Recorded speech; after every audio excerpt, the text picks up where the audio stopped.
আমরা যাচ্ছি তারাপীঠে। আমি মিষ্টি সোনাদা এখন যাচ্ছি শিয়ালদায়।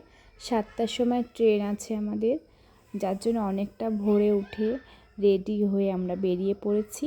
আর ওদিক দিয়ে সুব্রত আসছে, শাশুড়ি মা, মাসির শাশুড়ি, সবার সঙ্গে দেখা হবে শিয়ালদা স্টেশনে। আমরা পৌঁছে গেছি শিয়ালদায়। আর শিয়ালদায় এসেই মিষ্টি খোঁজ করছে বাপির, যে মাম্মাম বাপি কোথায়। দেখা হয়ে গেছে শাশুড়ি মাদের সঙ্গে, আর আমাদের ট্রেনে চলে এসছে।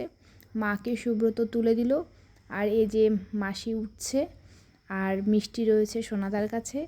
অনেক দিন পর জানো তো, ঠাম্মিকে দেখে মিষ্টি খুব খুশি। সবাই ট্রেনে উঠে পড়েছি, আর এখন ব্যাগপত্রগুলো সব ঠিকঠাক করে রাখছে। আমি এর আগে বেশ কয়েকবার তারাপীঠ গেছি। মা আর মাসি এই ফার্স্ট টাইম যাচ্ছে তারাপীঠে। আর এই দেখো, মিষ্টি ঠাম্মির সঙ্গে গল্প করছে। দুটো ঠাম্মিকে পেয়ে মিষ্টি খুব খুশি। আমি আর মিষ্টি দুদিন আগেই মামাবাড়িতে চলে এসেছি, কারণ বগুড়া থেকে শিয়ালদা আসতে অনেকটা টাইম লাগে। আর যেহেতু 7টার সময়, সকাল 7টায় ট্রেন ছিল, তার মানে অনেকটা ভোরে উঠে রেডি হতে হবে। আর মিষ্টির কাঁচা ঘুম থাকবে, প্রচুর ঘ্যান ঘ্যান ঘ্যান ঘ্যান করবে, কান্নাকাটি।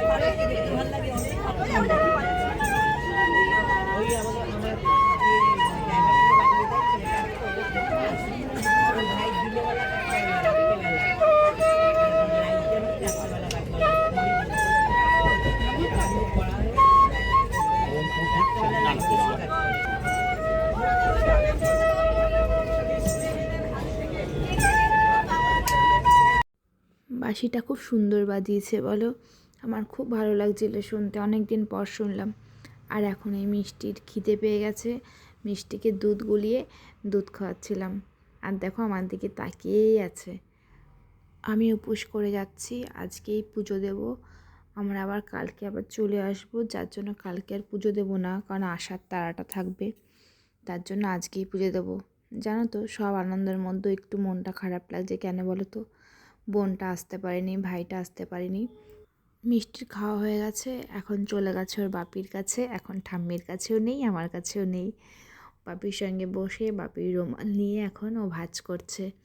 আর জানলা দিয়ে জানো তো, যা দেখছে তাই ওর বাপিকে জিজ্ঞাসা করছে, বাপি এটা কি, বাপি ওটা কি। প্রত্যেকটা কথার ওর উত্তর দিতে হবে।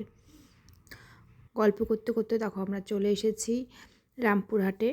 আর সোনাদা মিষ্টিকে নিয়ে নামছে, আমরা সবাই এক এক করে নেমে এখন সামনে হেঁটে এখন আমরা অটো ধরবো, অটো করে যাব তারাপীঠে।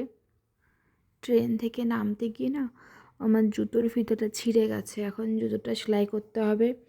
যার জন্য সোনাদা ওদিকটা চলে গেছে, দেখছে কোথায় জুতো সেলাই করে।